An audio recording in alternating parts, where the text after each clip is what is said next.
그럼 우리 함께 누가복음 11장을 보겠습니다.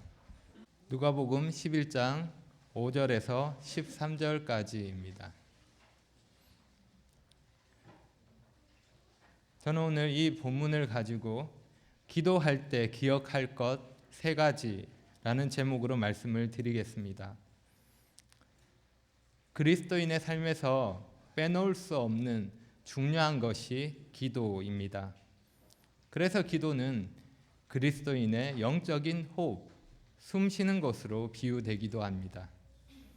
구약에서 사무엘은 기도하기 쉬는 것을 죄라고 이야기했고, 신약에서 바울은 쉬지 말고 기도하라고 명령했습니다. 그리고 무엇보다 우리 주 예수님은 기도가 얼마나 중요한지 친히 삶으로 보여주셨습니다. 생각해 보십시오. 기도가 필요할 것 같지 않은 완벽한 예수님께서 오히려 누구보다도 더 많이 기도하셨고 누구보다도 더 열심히 기도하셨습니다. 우리는 예수님을 통해서 기도가 얼마나 중요한지 배울 수 있습니다. 그럼 우리가 이 중요한 기도를 어떻게 해야 할까요? 오늘 이 시간에는 예수님이 제자들에게 가르쳐 주신 것이 무엇인지 살펴보고 그 가르침을 통해서 우리가 무엇을 기억해야 하는지 생각해 보겠습니다. 우리는 지난 시간에 예수님이 제자들에게 가르쳐 주신 기도를 살펴봤습니다. 그리고 오늘 본문도 그 기도에 대한 가르침이 계속되고 있습니다. 그래서 오늘 본문은 이렇게 시작됩니다. 또 이르시되. 예수님은 짧은 비유를 말씀하시며 기도에 대한 가르침을 이어가십니다. 그럼 예수님의 이 가르침을 통해서 우리가 기도할 때 기억해야 하는 것이 무엇일까요? 그 첫 번째는 기도의 태도입니다. 5절에서 8절까지를 제가 읽겠습니다. 또 이르시되 너희 중에 누가 벗이 있는데 밤중에 그에게 가서 말하기를 벗이여 떡 세 덩이를 내게 구워 달라. 내 벗이 여행 중에 내게 왔으나 내가 먹일 것이 없노라 하면 그가 안에서 대답하여 이르되 나를 괴롭게 하지 말라.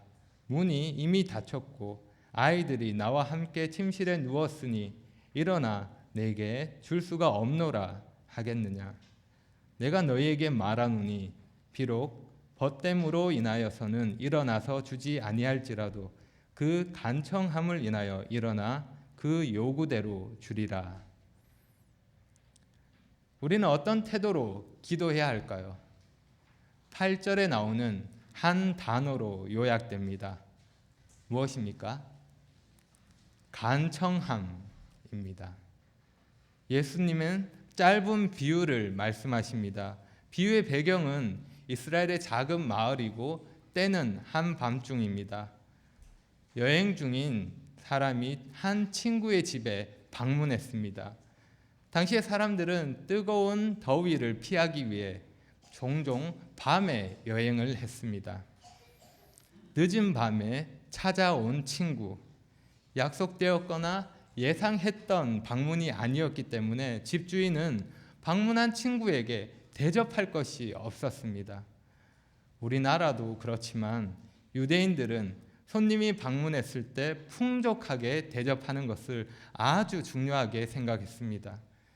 그런데 지금 자신의 집에 먹을 것이 없습니다.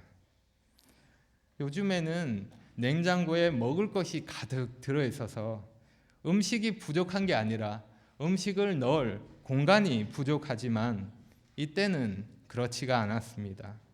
당시에는 매일매일 그날의 필요에 따라 음식을 만들었기 때문에 밤중에 찾아온 친구에게 줄 수 있는 음식이 남아있지 않았던 것입니다. 손님이 왔는데 대접할 것이 아무것도 없습니다. 주인의 입장에서 얼마나 난감한 상황입니까? 그때 집주인에게 중요한 사실 하나가 생각났습니다. 같은 마을에 사는 또 다른 친구에게 남은 음식이 있다는 것입니다. 한 가지 걸리는 것은 지금 그 친구에게 음식을 구하기에는 너무 늦은 시간이라는 것입니다. 모두가 자고 있기 때문에 친구 집에 가서 음식을 빌리는 것은 예의에 어긋나는 일입니다. 당시 이스라엘은 일반적으로 하나의 방에서 모든 식구들이 함께 잤습니다. 늦은 시간에 누군가를 부르는 것은 그 집안 사람 모두를 깨우는 일입니다. 분명 친구의 집에 음식을 얻으려면 이 모든 일을 감수해야 하는 것입니다. 그럼에도 집 주인은 친구를 찾아가서 문을 두드립니다. 그리고 그에게 떡 3덩이를 빌려 달라고 요청합니다. 여러분이라면 이 요청에 대해서 어떻게 반응하시겠습니까? 경찰에 신고할까요? 한밤중에 단잠을 자고 있는데 갑자기 일어나는 것은 괴로운 일입니다. 지금 상황을 한번 생각해 보십시오. 요즘처럼 간단하게 전등을 켜고 밥통에 있는 밥을 그냥 떠서 주면 되는 일이 아닙니다. 캄캄한 어둠 속에서 더듬거리며 램프를 찾아 불을 밝혀야 했을 것이고, 집안에 있는 가족들은 물론 가축들도 깰 수 있는 상황입니다. 잠겨있는 현관문을 열어서 그냥 음식을 전달하는 것이 아닙니다. 문고리에 걸려있는 삐걱거리는 빗장을 빼서 들어서 문을 열어야 했을 것입니다. 그래서 여기에 갈등이 있습니다. 이 요청을 받은 때가 한밤중이기 때문에 한 번 더 생각하게 되는 것입니다. 그냥 모른 척하고 자면 저러다 말고 돌아가겠지, 이런 생각을 할 수 있는 것입니다. 가끔 저는 밤중에 아이가 일어나서 화장실 가고 싶다고 부를 때가 있습니다. 잠자리에서 일어나서 아이를 데리고 화장실로 가는 일은 정말 귀찮은 일입니다. 그래서 저는 때때로 모른 척하고 아내에게 미루기도 합니다. 제 아내가 지금 1층에 있기 때문에 하는 이야기입니다. 비밀입니다. 어찌되었든 친구 요청을 받은 사람이 충분히 갈등할 수 있는 상황입니다. 그런데 이 비유에서 중요한 것이 무엇입니까? 그것은 문 밖에 있는 사람이 친구라는 사실입니다. 낯선 누군가의 요청이 아니라 친구가 요청합니다. 그러면 어떻습니까? 친구의 요청이니 어지간해서 불편하더라도 그 요청을 들어줄 것입니다. 바로 여기에 비유가 강조하는 것이 있습니다. 예수님의 결론입니다.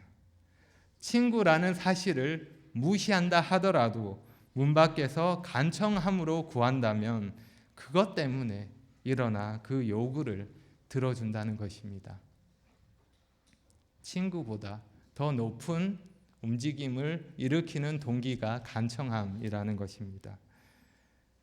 여기 나오는 간청함이라는 말이 중요한데 성경에서 딱 한 번 여기에서만 사용된 단어입니다. 그래서 좀 어려운 단어입니다. 간청함은 2가지 성격을 갖고 있는데 담대함과 뻔뻔함입니다. 간단하게 생각하면 부끄러움을 모르는 상태를 의미합니다. 그래서 간청함은 부끄러움을 잊어버리고 간절하게 필요를 구하는 것입니다. 예수님은 제자들에게 기도를 가르치시면서 이 간청함을 강조하십니다.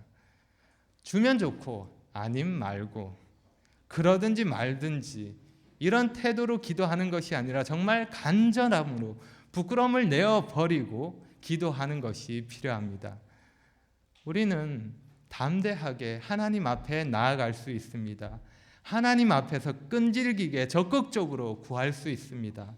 이것이 우리가 가지고 있는 기도에 대한 놀라운 특권이며 기도에 대해서 우리가 가져야 할 태도입니다. 그럼 이러한 우리의 태도가 우리가 왜 이러한 태도로 기도를 해야 하겠습니까? 우리가 이렇게 간청함으로 기도해야 하는 것은 약속이 있기 때문입니다.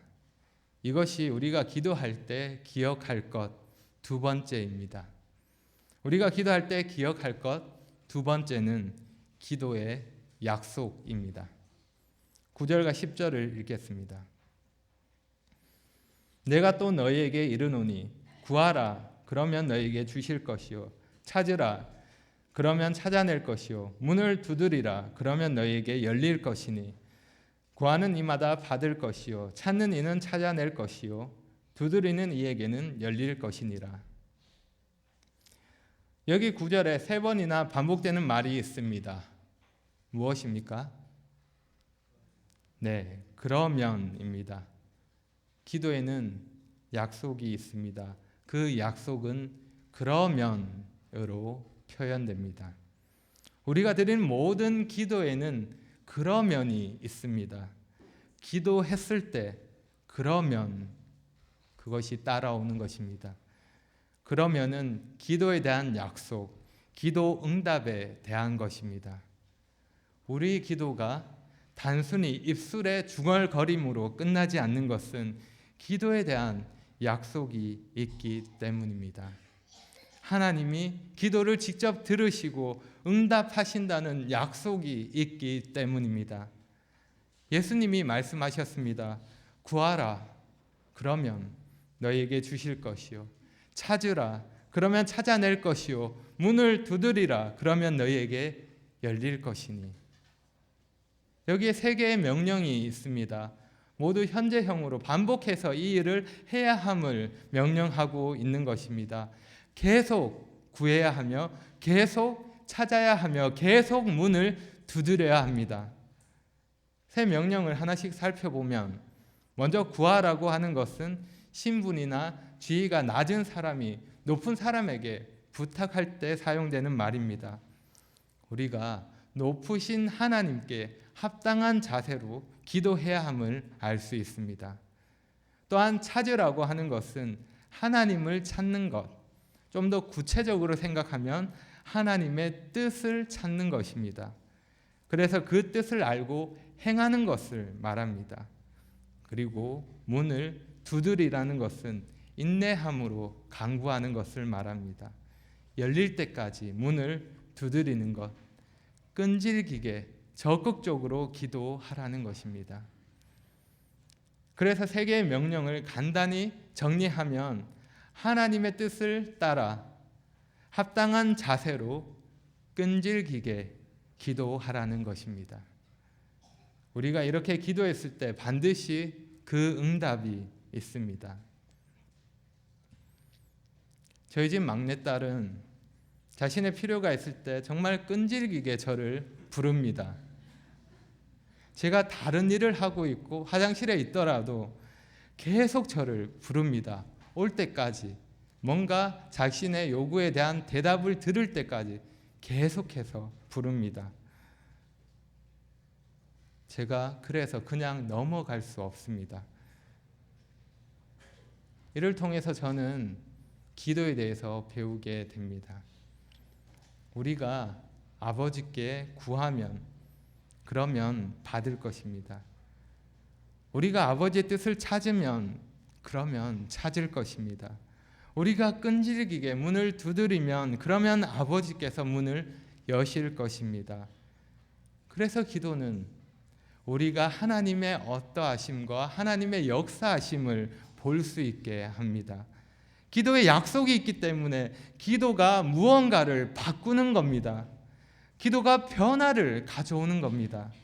기도가 하나님의 능력을, 하나님의 함께하심을 경험하게 하는 것입니다. 하나님은 기도를 통해서 그 섭리 가운데 선하신 뜻을 이루십니다.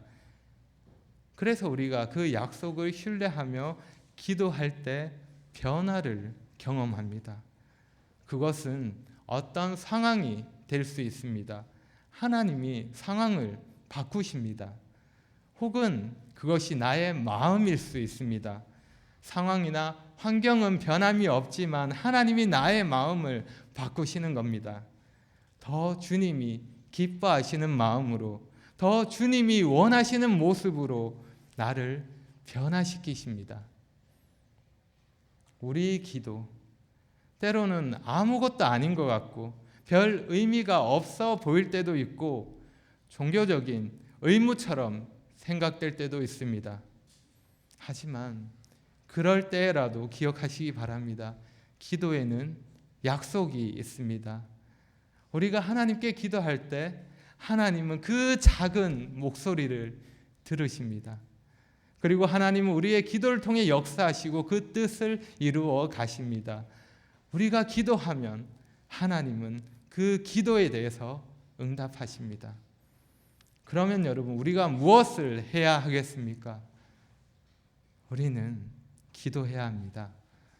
어떻게 기도해야 하겠습니까? 우리는 간청함으로 기도해야 합니다. 약속을 신뢰함으로 기도해야 합니다. 우리가 기도에 대한 하나님의 약속을 기억할 때 우리는 보다 적극적으로 기도하게 될 것입니다. 우리의 삶의 자리에서 기도의 자리를 만들 것입니다.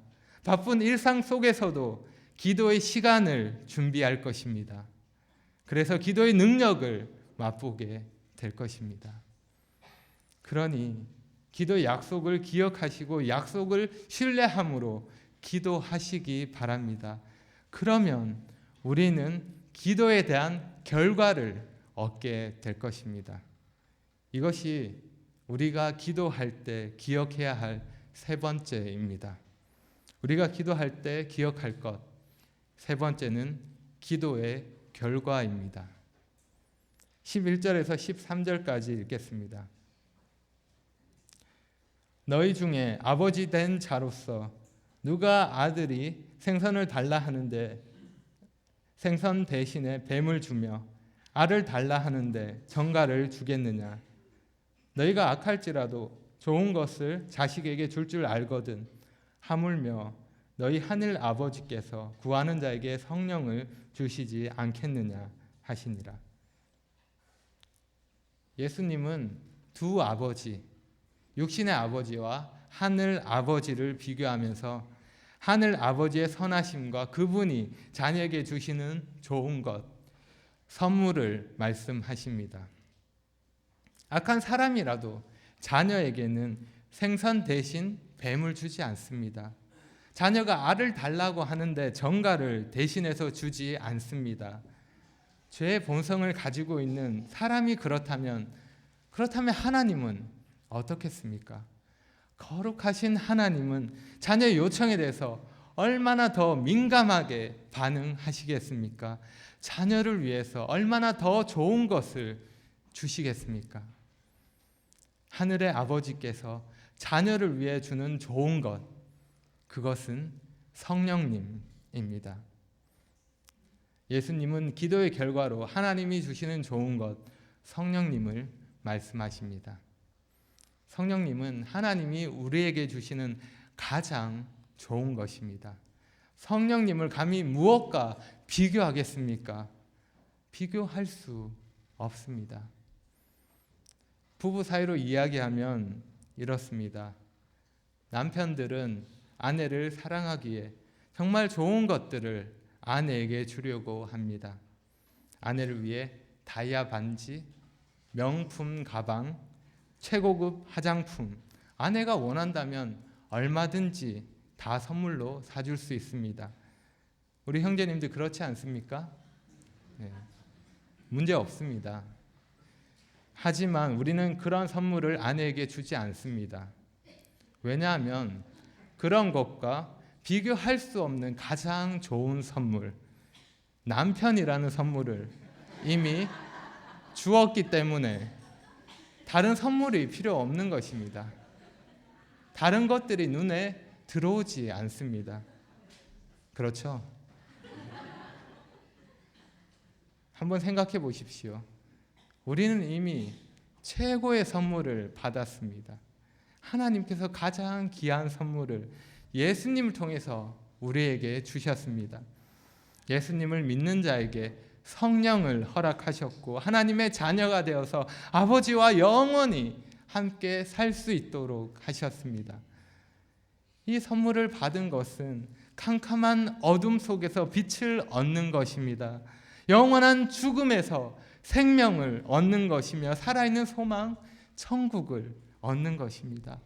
하나님이 우리에게 주시는 모든 좋은 것들이 성령님이라는 선물로 압축되어서 주어진 것입니다. 이 선물을 받아서 포장을 열어보면 우리는 정말 놀랄 수밖에 없습니다.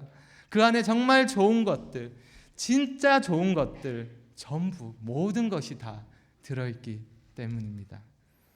뿐만 아니라 이 선물은 장차 임할 세상을 바라보게 합니다. 이 선물은 지금 이 세상에서만 가치 있는 것이 아니라 장차 임할 세상에서도 그 가치가 변하지 않습니다. 사실 우리가 받은 이 선물의 가치는 그때 그 영원한 나라에서 더 분명하게 알게 될 것입니다. 지금 우리는 정말 미비하게 알고 있는 것입니다. 그런데 여러분, 이 놀라운 선물이 어떻게 주어집니까? 기도. 바로 기도를 통해서 기도의 결과로 주어집니다. 하나님께서 구하는 자에게 주신다는 것입니다. 너희 하늘 아버지께서 구하는 자에게 성령을 주시리라. 여러분이 성령님을 받은 자라면, 예수님을 믿음으로 그 선물을 받은 자라면 그것은 기도의 결과입니다. 나의 기도일 수 있고 나의 가족의 기도이거나 내가 모르는 누군가의 간절한 기도일 수도 있습니다. 약속을 신뢰하는 누군가의 끈질긴 기도를 통해 한 사람이 구원을 받고 영원한 생명을 선물로 받는 것입니다. 하나님이 그 기도를 들으시고 성령님을 선물로 주십니다. 여러분, 기도에는 결과가 있습니다. 그 결과는 우리의 생각을 넘어서는 것이며 상상을 초월하는 것입니다. 감히 상상도 할 수 없는 일들이 기도의 결과로 이루어지는 것입니다.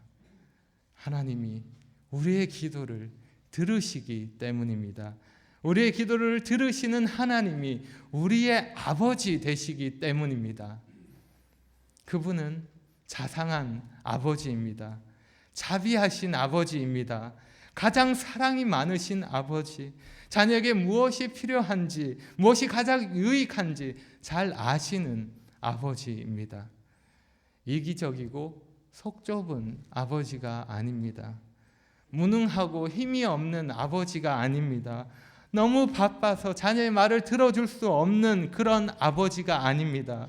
쉽게 화를 내고 자녀에 대해서 무관심한 그런 아버지가 아닙니다. 하나님은 우리를 이해하시고 사랑하시는 아버지입니다. 자녀를 위해 기꺼이 가장 좋은 것을 내어주시는 아버지입니다. 그렇기 때문에 우리는 자녀로서 아버지께 간청할 수 있습니다. 아버지의 선하심을 의지하고 약속을 신뢰함으로 기도할 수 있는 것입니다. 물론 때로는 기도의 결과가 우리의 기대와 다를 수 있습니다. 내가 원하는 것과는 다른 결과가 주어질 때도 있습니다. 그래서 우리가 기도하기를 멈추기도 하고 기도하면서 실망할 때도 있습니다. 하지만 하늘의 아버지는 우리에게 가장 좋은 것을 주시는 분이십니다.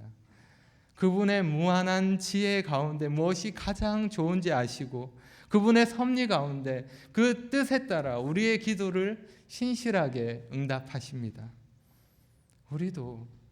우리도 자녀에게 좋은 것을 줄 아는데 하물며 하늘 아버지는 어떻겠습니까? 사랑이 한이 없으신 아버지께서 자녀를 위해서 무엇을 아끼겠습니까? 사도 바울은 이렇게 말합니다. 자기 아들을 아끼지 아니하시고 우리 모든 사람을 위하여 내어주신 이가 어찌 그 아들과 함께 모든 것을 우리에게 주시지 아니하겠느냐. 하나님은 우리를 위해 하나뿐인 아들까지도 아끼지 않고 내어주신 분이십니다. 가장 값진 것, 가장 큰 대가를 지불하셨습니다. 하나님께서 우리를 그만큼 사랑하셨는데 무엇을 더 아끼겠습니까? 다른 좋은 것들을 기꺼이 주지 않으시겠습니까? 하나님의 선하신 뜻 가운데 우리에게 유익하다면 하나님은 우리의 기도를 들어주십니다. 우리에게 가장 좋은 것을 주십니다. 우리가 예수님이 가르쳐 주신 기도대로 기도하며 하늘 아버지께 나아간다면 우리가 기도에 대해서 하나님께 불평할 일은 없을 것입니다. 현재 여러분의 삶은 어떠십니까? 여러분은 기도가 필요하십니까? 혹시 자신의 상태를 인식하지 못하고 기도 없이도 잘 살고 계십니까? 아니면 기도 말고는 아무것도 할 수 없는 그런 상황 가운데 계십니까? 우리는 살면서 때때로 이해하기 어려운 일들을 만납니다. 때때로 주님은 우리가 주님만을 의지할 수밖에 없는 상황으로 우리를 인도하십니다. 그때는 정말 주님께 간절히 구할 수밖에 없습니다. 그래서 우리가 주님의 도움을 구합니다. 우리가 기도합니다. 주님은 그 상황에서 우리가 주님만을 바라보게 하시고 그 과정을 통해서 주님의 살아계심을 경험하게 하십니다. 그리고 그 모든 일을 통해서 우리를 주님의 사람으로 빚어 가십니다. 주님이 나를 사용하시기 위해서 더 합당한 모습으로 나를 다듬어 가시는 겁니다. 그 힘든 시간이 지나고 나면 우리는 이렇게 고백합니다. 주님이 하셨습니다. 주님이 나의 도움이십니다. 내 삶에서 주님이 함께 하십니다. 주님이 역사하십니다. 그렇게 우리는 주님만을 의지할 수밖에 없는 광야에서 우리 주님을 더 깊이 만납니다. 그때 우리는 기도를 배웁니다. 혹시 지금 힘든 상황 가운데 계십니까? 내가 할 수 있는 것이 잘 없는 그런 상황에 그런 어려운 일을 겪고 계십니까? 앞이 잘 보이지 않는 그런 난감한 상황에 빠져 계십니까? 그럴 때라도 우리는 기도할 수 있습니다. 아버지께 구할 수 있습니다. 하나님이 당신의 기도를 듣고 계십니다. 주님이 함께 하십니다. 그러니 기도하시기 바랍니다. 하나님의 약속을 신뢰하며 그분이 주시는 응답을 기대하며 그분의 허락하심을 받아들이시기 바랍니다. 혹시 여러분은 기도의 필요성을 느끼지 못하고 있지는 않습니까? 나의 자녀, 가족들을 생각해 보십시오. 우리 교회를 생각해 보십시오. 우리나라의 상황을 생각해 보십시오. 기도해야 할 일들이 너무도 많지 않습니까? 하나님의 은혜가 필요한 곳이 너무도 많은 곳입니다. 무엇보다 부족한 나 자신을 볼 때 기도할 내용이 너무도 많지 않습니까? 여러분, 우리는 기도해야 합니다. 우리는 기도할 수 있습니다. 여러분, 우리 삶에 상식으로 이해할 수 없는 일이 가끔은 있어야 하지 않겠습니까? 하나님 아니고서는 설명할 수 없는 그런 일이 때로는 있어야 되지 않겠습니까? 어떻게 이런 일이 가능한지 하나님을 빼놓고는 설명할 수 없는 일이 가끔은 우리 주변에 있어야 하지 않겠습니까? 누군가가 영원한 멸망에서 건짐을 받아 영원한 생명을 얻게 되고 누군가의 삶이 바뀌고 누군가가 더 주님 닮은 모습으로 변화되어 가고 계속해서 우리 주변에 하나님의 역사하심이 나타나는 것입니다. 서로가 서로를 사랑하는 모습, 섬기고 봉사하는 모습, 우리가 하나님을 높이며 영광 돌리는 모습, 하나님 나라가 확장되는 모습, 누군가가 주님의 사랑에 감격하여 눈물을 흘리고 누군가가 죄를 회개함으로 잘못으로부터 돌이키고 누군가가 주님의 임재 앞에 무릎을 꿇고 우리 가운데 이런 일들이 일어나기를 바라지 않습니까? 저는 정말 이런 일들이 계속해서 우리 주변에 일어나기를 바라고 우리 교회가 계속해서 이 일을 함께 경험하기를 원합니다. 하나님께서 우리 교회 가운데 계속 역사하시기를 원합니다. 그러기 위해서 우리는 함께 기도해야 할 것입니다. 우리 함께 기도합시다. 내 욕심이 아니라 하나님의 뜻이 우리 가운데 이루어지도록, 나 자신이 아니라 하나님이 영광을 받으시도록, 하나님의 영광이 이 가운데 드러나도록, 주님만이 높임을 받으시도록 우리 함께 기도합시다. 간청함으로, 간절한 태도로 기도합시다. 하나님의 약속을 믿으며 기도합시다. 기도의 결과를 기대하며 기도합시다. 그럴 때 하나님은 우리를 통해 그분의 선하신 뜻을, 그분의 기뻐하시는 뜻을, 그분의 온전하신 뜻을 이루실 것입니다. 함께 기도하겠습니다.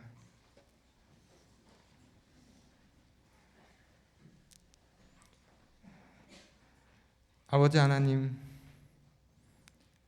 저희에게 기도할 수 있는 특권을 주셔서 감사합니다. 저희가 기도할 때 하늘 아버지께서 친히 그 기도를 들으시고 응답하신다는 약속을 기억합니다. 저에게 가장 좋은 것이 무엇인지 아시고 그 가장 좋은 것을 주시는 하나님, 하나님이 저희의 하나님 되십니다. 저희의 삶을 하나님이 인도하시기를 구합니다. 저희를 하나님 뜻대로 사용해 주시기를 구합니다.